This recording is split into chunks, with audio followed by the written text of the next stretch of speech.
Hey guys, Big Time Collector 01 here, back at it again with another action figure review. And today, we'll be taking a look at the DC Multiverse, the Penguin figure from the Batman movie. I'm very excited for this movie. I'm actually going to go see it tonight, so I'm very excited for both to open up this figure and to go see the movie. I got this figure at my local Target. It should be, showing up there and at Walmart. So you got, the Batman down here. You got the name of the side, same as the other Batman figures. Got a nice, window showing off everything you get. No umbrella for this guy, which is very, very disappointing. I will be talking more about that later. The Penguin, the Batman on the side, you got the movie logo right there. You got an awesome trading card art right here with the movie logo at the corner. Other movie figures you should check out. So, also here's the barcode if you want to go look for it yourself. So yeah, let's get to it and crack this guy open. And before we take a look at the figure, let's take a closer look at his accessories.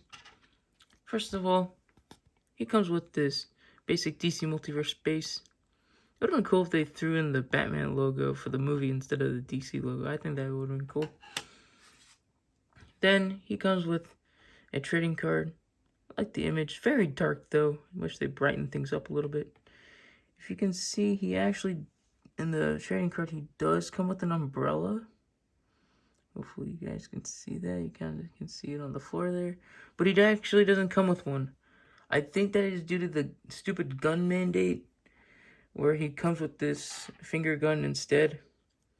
But this doesn't bother me, to be honest, and I'll tell you why in a minute. And here's the bio on the back. If you want to read it, pause it right now. Out of the package, he comes with two gripping hands, but no gripping things to come with the figure. He can't grip onto anything. But I'm glad he came with these, so you can give him like a gun or an umbrella from another figure. And then he comes with a left finger gun hand and a right fisted hand. It would have been cool to get another fisted hand, but I don't know. This is the, I wouldn't say solution to the gun mandate that Warner Brothers put out. But this doesn't bother me as much. From what I see here on the trading card and the figure, he's not like your traditional penguin, he doesn't have that, he's not like your Danny DeVito penguin. He's like he looks more of like a mob boss, and I wonder what he's gonna do in the movie. I will be seeing it tonight, so I'll get my my questions answered. But I do like this gesture. A lot of there's this movie I saw. It's called The Bronx Tale, and it's a mafia movie. So, and like one of the gang leaders, does a similar hand gesture like this. So that's why I really like this hand. So you can do kind of like the pose on the trading card. I don't know. It doesn't bother me as much as the Gotham Knights Red Hood, where he comes with two. So let's take a closer look at the figure now. Jeez, those hands were so hard to get on there. Just look at my thumbs. But yeah. Taking a closer look at the figure. He has an awesome head sculpt. The Penguin is being played by Colin Farrell in the movie. I don't think I've seen a single movie with him in it. So I hope he does a good job. But the head sculpt looks great. It's very grotesque and ugly and looking off to the side. Again, Todd has addressed that he will stop doing this in the near future, so I'm glad that will be coming to an end very soon. I do like, how we get purple here, breaks up from all the black, which looks very nice. And this figure is very heavy, by the way. It was very heavy in the packaging. So, yeah, again, I love the purple, breaks up the black, and then you got like this darkish brown for like the for the inside of the jacket. Again, more color breaking up all the black, which is very nice. So I like to see that. You have this black trench coat over it. Looking great. It's a very, it's kind of pliable. still stiff, and it's a one whole overlay, so you're not gonna get too much torso articulation there. I don't even know if he has any. Then you get like these little legs.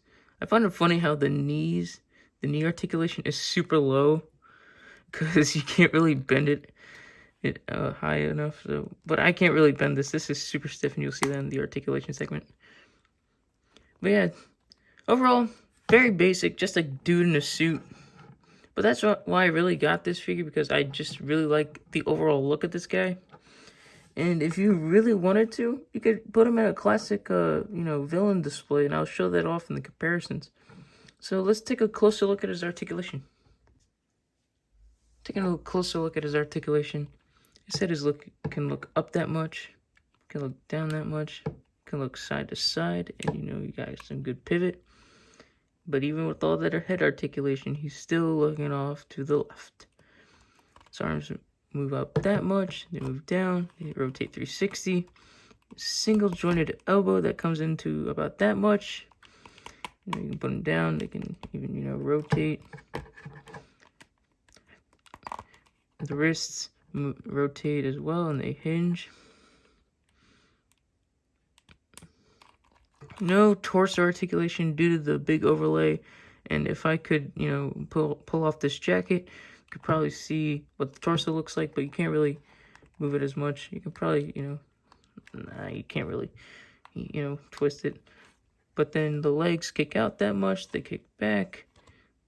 The hips don't really kick out due to the coat. Then you have these super, super stiff knee joints. I might need to heat those up. But yeah, these guys do not want to move, but that's okay with me. He's not going to be in any dynamic pose.